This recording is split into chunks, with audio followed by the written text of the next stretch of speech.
My name is Tanya. I'm 34 years old. I live in a quiet village with my husband, Mark, and our 3 children, Ella, who's 10, Sophie, who just turned 7, and little Leo, who's 2. Our life is not rich, but it is warm. We built our house near Mark's father. Mark works every day at a small repair shop. I stay home, raise the children, cook, clean, and grow flowers in the back garden. It's not easy, but it's good. People in the village say we are a kind and peaceful family. I like that. Mark has an older brother. His name is David. He's 2 years older. When Mark was little, David was the one who held his hand on the way to school. Their parents worked long hours. It was David who packed Mark's lunch, helped with homework, and kept him safe. Mark loves David deeply.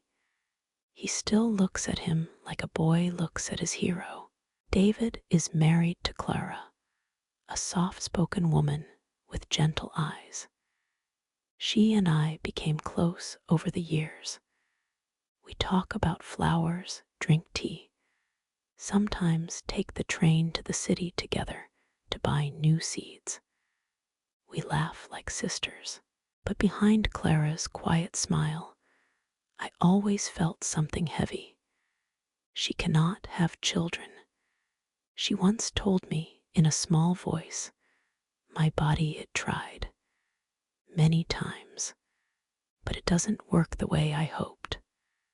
I didn't know what to say, so I held her hand. Sometimes that's the only thing you can do. I would try to encourage her. You never know.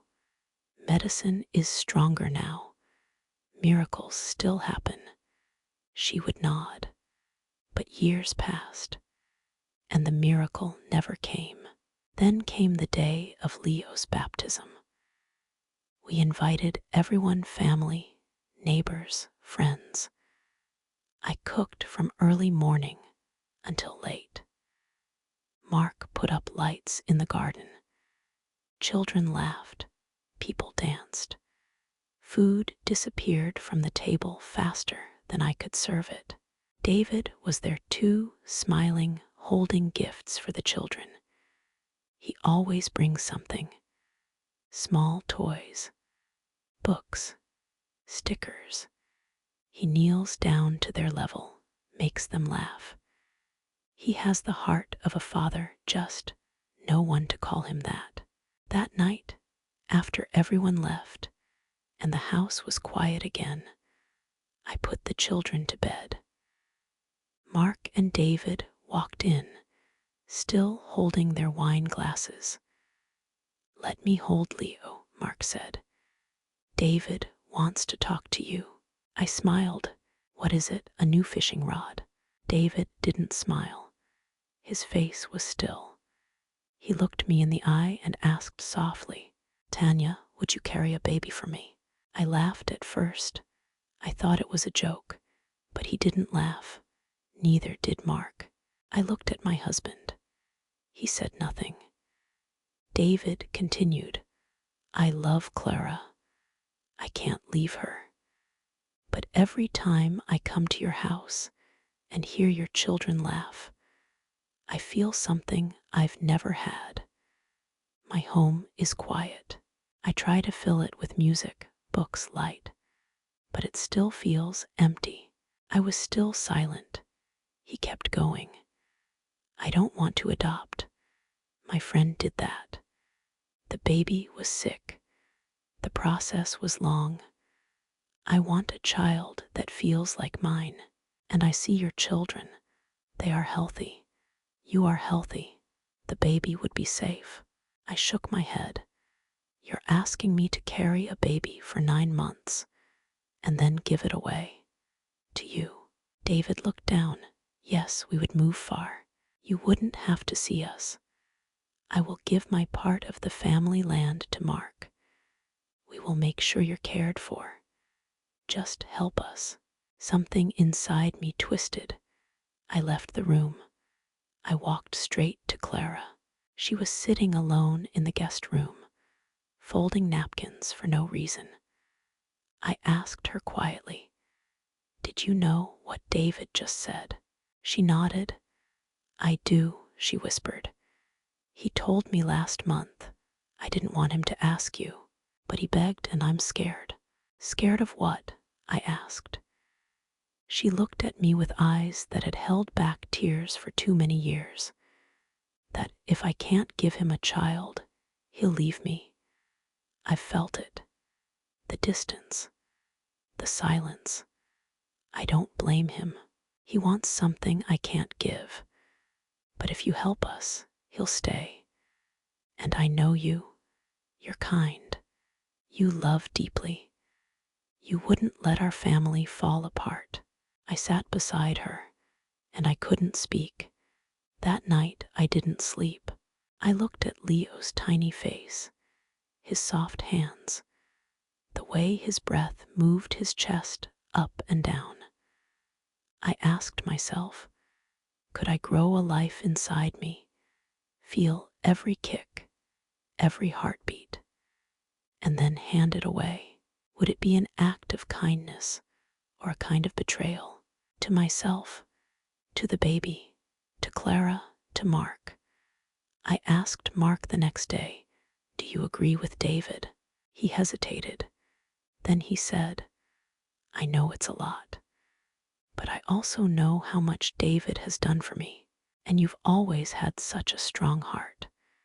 Maybe this is something we can do for them." I looked at him, stunned. "Something we can do? It's not your body, Mark, it's mine." He said nothing. Suddenly I felt alone. Not alone like when the house is quiet.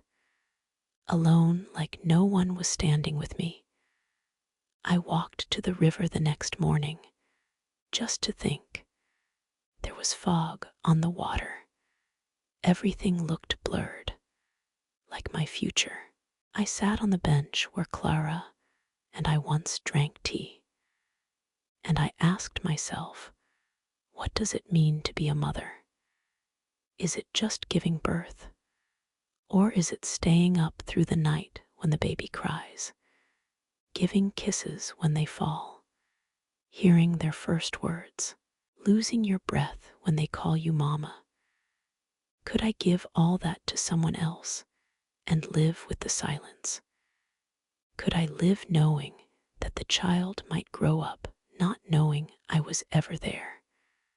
But then I thought of Clara and the silence in her eyes, the way she folded napkins with shaking hands, trying to stay useful, trying not to cry. She was a mother in her soul. She just never got the chance. That evening I called her. We sat together without words, and then I said, "I don't know what the answer is yet, but if I do this, it won't be because I owe anyone anything. It will be because I believe this child will be deeply loved. Not because you are afraid, but because you are ready." She held my hand, and for the first time in many years, she cried, not from pain, but from hope.